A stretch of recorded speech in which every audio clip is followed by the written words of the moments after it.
Venezuela's armed forces rescued 8 soldiers who were kidnapped by Colombian irregular groups in the border state of Apure.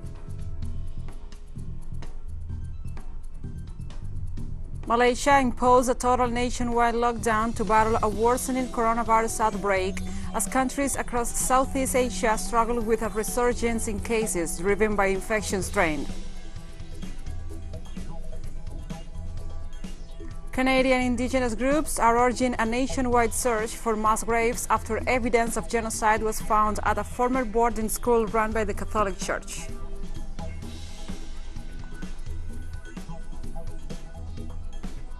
From the headquarters of TeleSUR English in Havana, Cuba, this is From the South. I'm Gladys Quesada. And now we begin with the news because Venezuela's armed forces rescued 8 soldiers who had been kidnapped in the border zone by the Colombian irregular groups.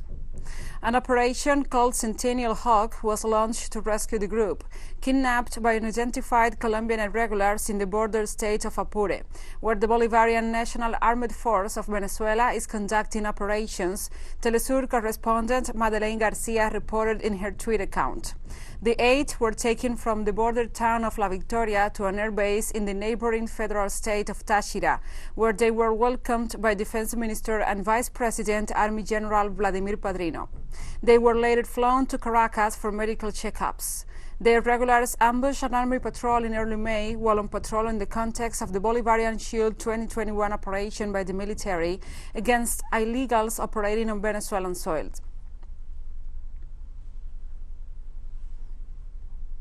And feminist movements in El Salvador demand the release of a woman convicted for homicide after having a therapeutic abortion.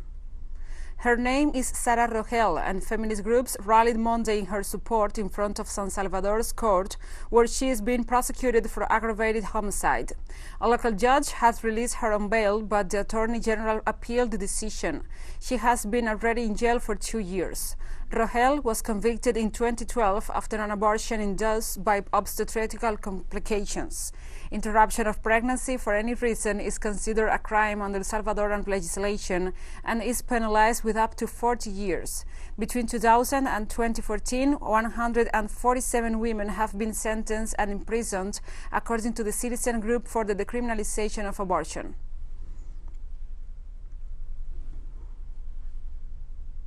We are going to insist that the prosecutor renounce that right to appeal. The report of the Criminological Council is totally favorable to Sara Rogel. Also, all the other reports said that she already should be in prison. But in this case, the fiscal will keep Sara in jail for a few more days. We are going to keep insisting. We are going to keep fighting for Sara's freedom.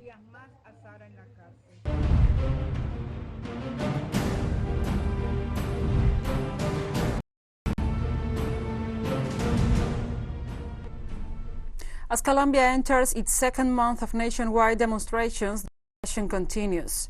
This Monday, police fired tear gas at protesters in a municipality near the capital, Bogotá.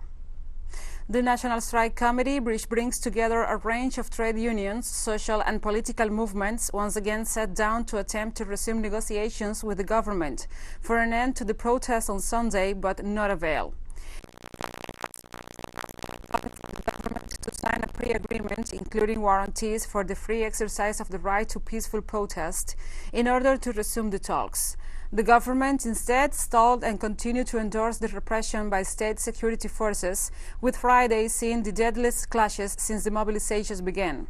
The response of President Iván Duque was to order a massive military deployment to the city of Cali, the epicenter of the violence, and the surrounding Valle del Cauca department.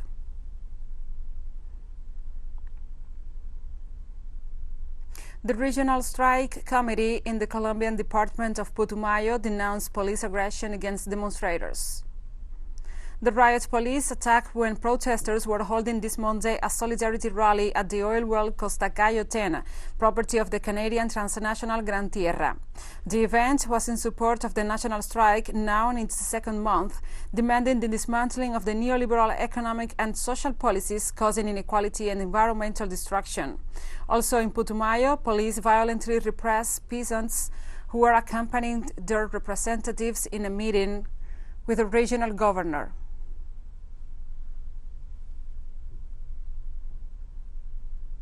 An Australian court will decide this week on the declassification of intelligence archives about the role played by Australia in overthrowing the Chilean Democratic Socialist government of President Salvador Allende in 1973.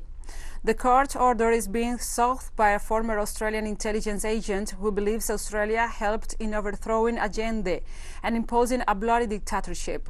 For a long time, it was believed that the military coup of General Augusto Pinochet was imposed on Chile solely on orders from the United States President Richard Nixon on behalf of transnational corporations. But later reports have involved also the United Kingdom and now Australia. Allende's government lasted only 3 years, in which it nationalized the country's national resources, strategic enterprises, and implemented a wide agrarian reform. The Australian court hearing will be held Wednesday and Friday in Sydney.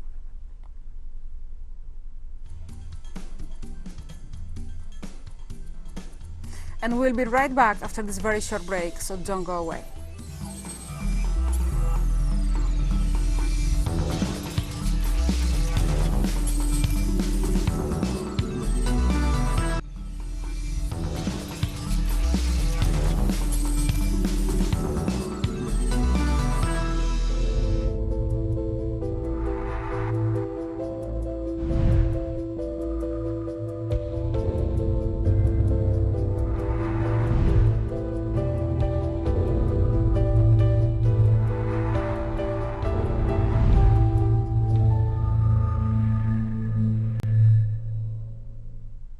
Welcome back.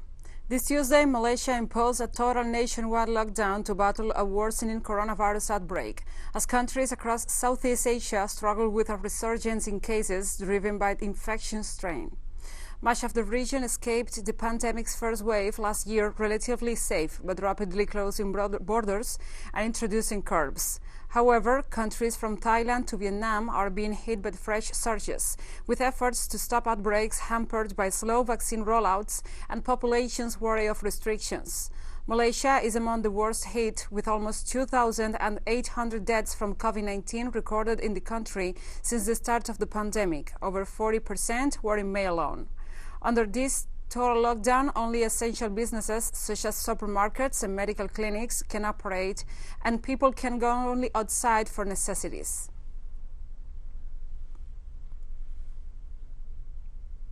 On Tuesday, China reported the world's first human infection of a new bird flu strain, but stated the risk of it spreading widely among people was low. According to a statement by the China's National Health Commission, the case is a 41-year-old man infected that was admitted to hospital with fewer symptoms on April 28 and was diagnosed with H10N3A a month after later. The health institution also highlighted that the risk of large-scale spread is extremely low, also saying later that the patient was in a stable condition and his close contacts has reported no symptoms. The Health Commission said there had been no human cases of H10N3 previously reported in the world.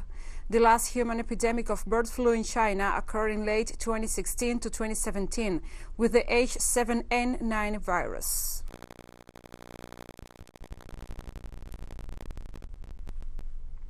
Peruvian authorities have adjusted their coronavirus death toll figures according to a new methodology. The result, the country now reports the highest COVID-19 mortality rate per capita anywhere in the world. The government said it had more than doubled its official coronavirus death toll from over 69,000 to over 980,000 on the advice of a panel of health experts, which found there had been an undercount. The country of about 33 million people previously ranked 13th in the world in terms of its COVID-19 death per capita. Peru has registered more than 1.9 million infections to date and has in recent months suffered acute shortages of oxygen to treat coronavirus patients. The country's vaccination campaign began in February, but has been slow and has so far reached just 5% of the adult population with at least one shot.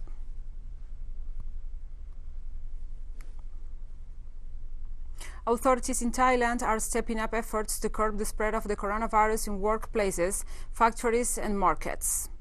On Monday, authorities reported a record of over 5,400 new cases. Concerns over the rising numbers prompted the government to reject a plan by Bangkok's governor to relax some of the pandemic restrictions in the capital, including the reopening of parks. The plan, which was to take effect on Tuesday, will be postponed for 14 days. Thailand had been able to keep the outbreak under control for the most part, at an especially high economic cost to the tourism sector, as the entry of visitors was virtually banned throughout the country. However, it's now experiencing a third wave, with a large number of new cases confirmed in the country's prisons.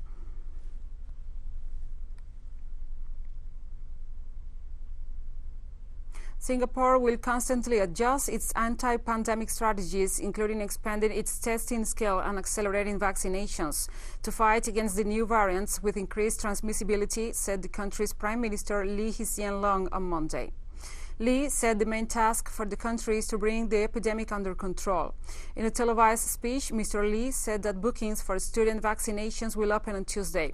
This will then be followed by other students aged 12 years and over, including students in institutions of higher learning, he also said.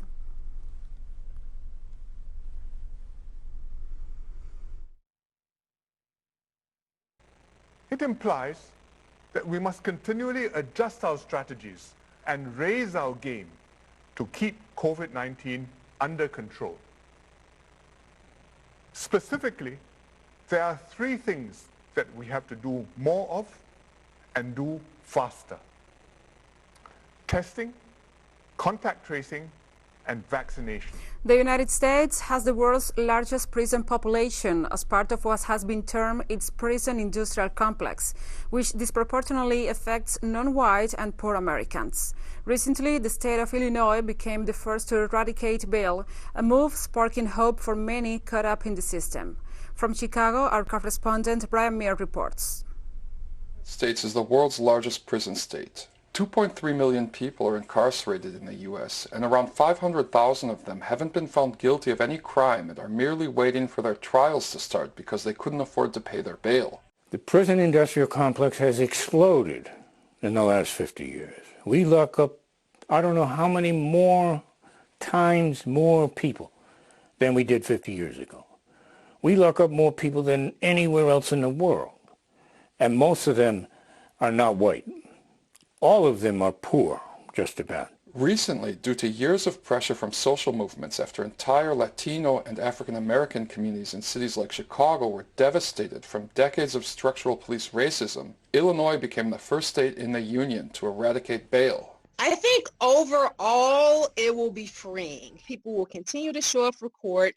They won't have that financial burden. But I think that what will happen is that judges will find a way to push back. So I think what we'll also see is a number of people who won't have cash bonds, but the judges will decide to hold them on electronic monitoring. The new law won't come into effect until January 2023, and activists around the country are viewing it with cautious optimism. The hope is that soon the other states will follow, and this dark page in American history will be over for good. Brian Meir, TeleSUR, Chicago. And we have more stories coming up after this financial break, so stay with us.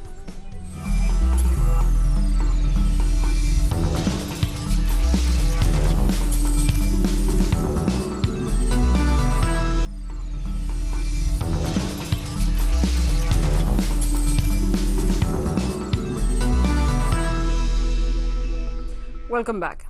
Canadian Indigenous groups are urging a nationwide search for mass graves after evidence of genocide was found at a former boarding school run by the Catholic Church. 215 Indigenous children had been secretly buried in the schoolyard at the Kamloops Indian Residential School in British Columbia that closed in 1978. Some of the remains were from children as young as 3 years old. Indigenous boys and girls were forced to join these schools run by the church to be assimilated into the culture of British colonial rulers. It now seems the plan was to annihilate them as part of an ethnic cleansing program.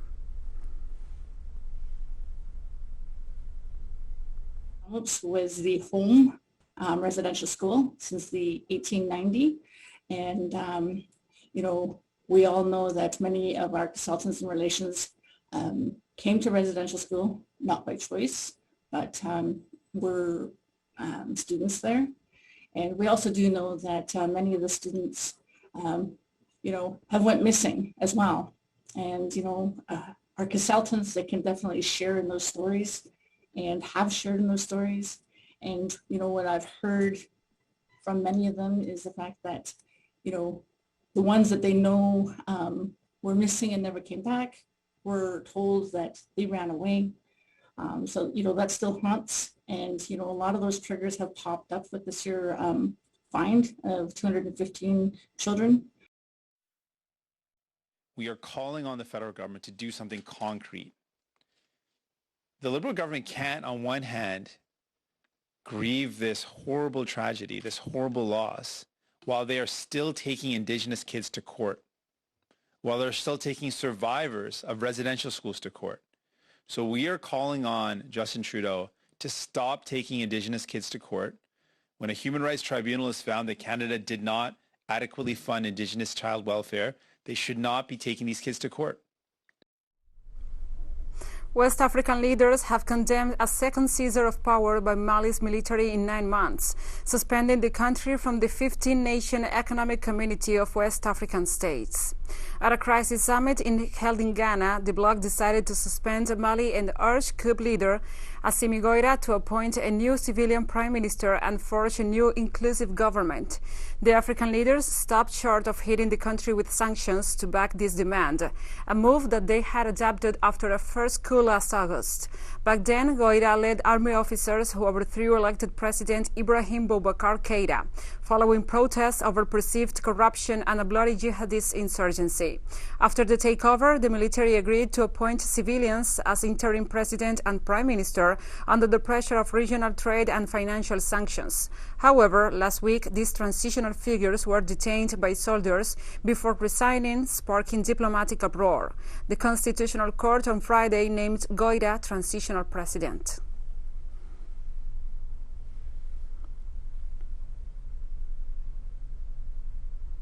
And Malians offered their views regarding the naming of Assimi Goïta as president. That this country is not advancing at all, it is because of the leaders. If we have a good leader, the country will be better. But as long as we do not have a good leader, the country will not be able to get better. As suddenly Goïta has been appointed president, I was really pleased. To say that Assimi is not going to ensure the presidency of the transition is weak. Assimi only has to do what is right. He just has to get it into his head that the management of the country must be done according to the rules, that he must restore law. I say it again, those who are going to sell the country abroad and sit as leader out of personal interest, we must fight them by all possible means, as long as we do not eliminate them. Even if we bring in Russian weapons, we will not be able to face the adversary because they are unscrupulous people. And more than 90% of people in Ethiopia's war-torn Tigray region need emergency food aid, the United Nations said on Tuesday as it appealed for over 200 million to scale up its response. The UN World Food Programme voiced alarm that the conflict that had worsened the food scarcity situation in Tigray. Ethiopian Prime Minister Abiy Ahmed sent troops into the northern region in November to detain and disarm leaders of the Tigray People's Liberation Front, the region's former ruling party. Though he vowed the conflict would be brief, more than 6 months later, fighting continues. Reports of atrocities are proliferating, and many leaders are warning of a potential humanitarian catastrophe. The World Food Programme found that, as a result of the conflict, almost half of pregnant or breastfeeding mothers in 53 villages are either moderately or acutely malnourished, while almost a quarter of all children screened were found to be malnourished. The United Nations World Food Programme, WFP, has provided emergency food assistance to over 1 million people since starting distributions in northwestern and southern zones of Tigray region in March, where a total of 5.2 million people, equivalent to 91% of Tigray's population, need emergency food assistance due to conflict. After the successful conclusion of the recent elections in which President Bashar al-Assad was re-elected, Syria is entering a new phase marked by hard work, resistance and perseverance. A phase that the Syrian people are confident will be one of recovery and well-being after many years of imposed terrorist war and suffering. Our correspondent Hisham Wanos brings us more details. The electoral campaign slogan of re-elected President Bashar al-Assad, "Hope lies in work," has become the title of the current stage that Syria is going through. Efforts that the Syrian people hope will prioritize the introduction of economic reforms that will lead to an improvement in their living standards, seriously affected by the terrorist war, the blockade and the coercive measures adopted by European and the United States governments. We are confident that our president will make the right decision and hopefully solve the problem of the lack of jobs and help those without work to overcome the difficult situation marked by rising prices and overwhelm their life. There are many people who lost their homes, their business and their possessions, and we hope that the president works to help them, and we stress that we will support his effort and reiterate that we trust him and will remain loyal to him and stand by him until the end. We congratulate the president for winning the election and affirm we will continue to work under his leadership, and we hope that he prioritizes the fights against corruption and corrupt people and fight against those people who gamble with the people's livelihood and make their life more difficult. Syrians turned out in huge numbers to the polls on May 26 to decide the future of their country, a decision that they celebrate with large-scale popular acts of support for re-elected President Bashar al-Assad, and which they demand to be respected by the world, and which they hope will lead to a change in the hostility policy implemented by Western countries led by the United States and other European, regional and Arab nations towards their country.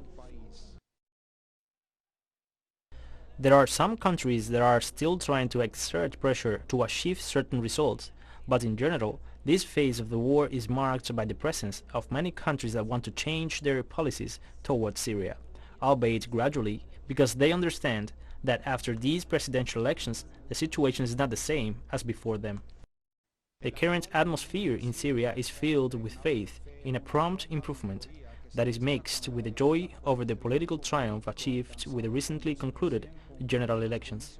The Syrian people show that they are free, lively and bold people who do not bow to pressure, and that under the leadership of their president they are determined to continue to work and keep alive the hope for the liberation of Syrian territory from terrorism and occupation and the recovery of the security, stability and glory of their country. Hisham Wanos, TeleSUR, Damascus, Syria. And we have come to the end of this news brief. But remember, you can find this and many other stories on our website at telesurenglish.net. And also, if you feel so inclined, please join us on social media. We're on Facebook, Twitter, Instagram and Telegram. For TeleSUR English, I'm Gladys Quesada. Thank you for watching.